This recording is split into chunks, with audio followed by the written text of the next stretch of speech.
How's it going, everybody? Got a new installment on the Silver Struck Guardhouse Box Challenge.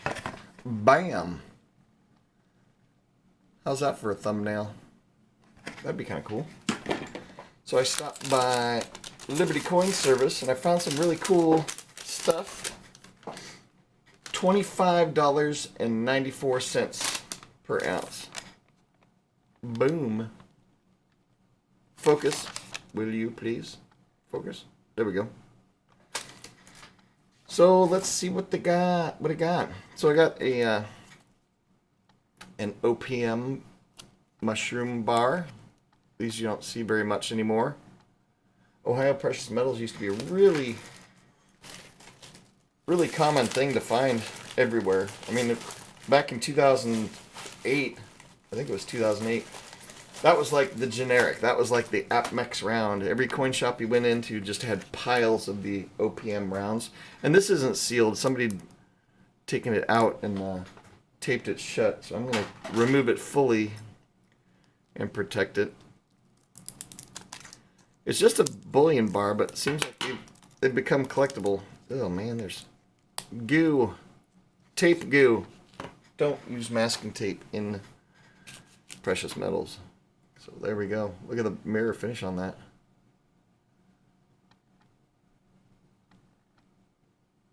Check out my camera.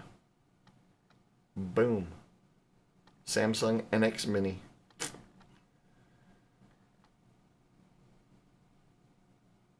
That's pretty sweet. This is in great condition. I'm glad I got this thing. Or I'm glad they had it. So this is from... Where's the card? Boom. Liberty Coin Service. They're in Lansing, Michigan. Pretty cool. I got stacks of cards. So the next thing I got... Do I have 5 bars here? Yeah, I do. Okay. Next thing I got is Father's Day, 1973. This one might be worth dipping. Just wondering how easy that toning comes off. And I'm not sure who made this one. It's probably Madison Mint. It's got a bordered back. No marking on the back. But it's got a cool owl on there. It's wild. The owl's got like this spot of no toning on the chest of it. I wonder if I should clean this one. Maybe I won't. Maybe I'll just leave it. I'll leave this one tone since it's not like wiping off easily. If it was like smudging when I touched it, then I would I'd clean it off. But I thought that was cool. Father's Day bar with an owl from June 17th, 1973. Next thing I got was Credit Suisse. I always buy these bars. They're not art bars, but they're bullion bars. And I like collecting the bank-related bars. Who knows, Credit Suisse might not be in business in a couple of years, so I think it would be a cool one to have in the collection. So I've got a few. Whenever I see the Credit Suisse, I'll always buy those. Wow, look at the size difference. Much smaller than the capsule.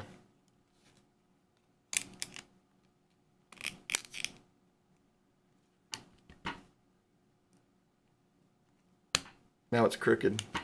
That's going to OCD me.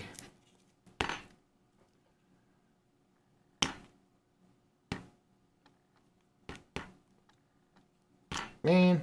Well, close enough. How about that?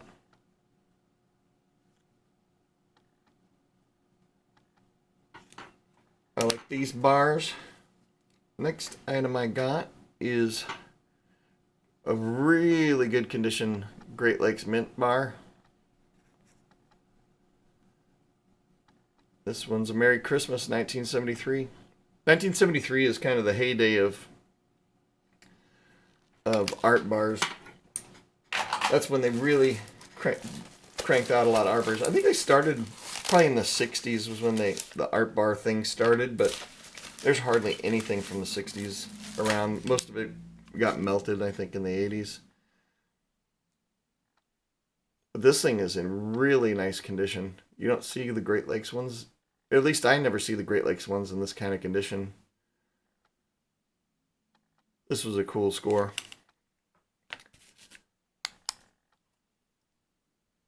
You gonna fit or no?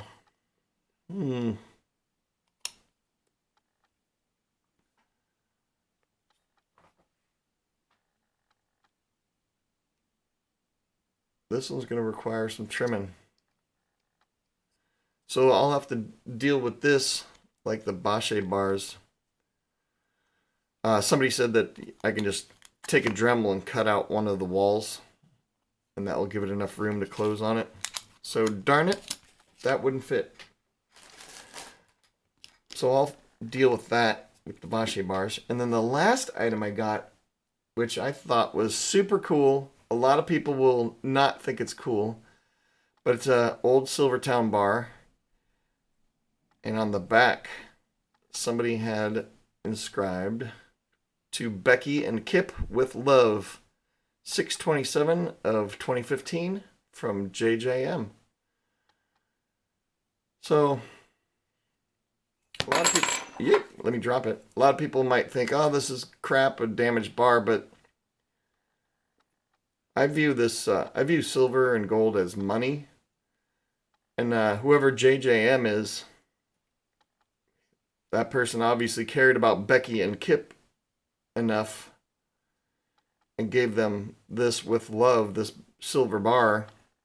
I'm wondering if it's if Becky and Kip really cared, if they sold it. Was this stolen from them, or how's that work? But JJM, whoever you are, you know what's up. You gave something of real value, something that's actually that is wealth that kind of transcends our economy, and it doesn't have any borders.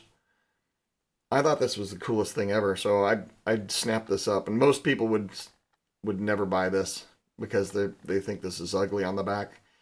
But I think this is just part of the history, and somebody else obviously found it important enough to give to people that they love. So this is part of the reason why I give my kids silver every Christmas, and on their birthday they get an American Silver Eagle. So yeah, I saw that and I was like, once I read this, I was like, yeah, that means a lot. So I'm really honored to be caretaking this Silvertown bar. This is probably one of the more important bars that I have, even though it's not valuable. But I think that's important. Anyway, I think our silver premiums are so low now that it's almost like it's a gift from God. Anyway, I think that God might have something to prove with silver, since his son was sold for 30 pieces of it. I think if God wants you to know what silver's really worth, he'll show it to you in a dramatic way. Hope you guys are having an awesome day. Keep stacking.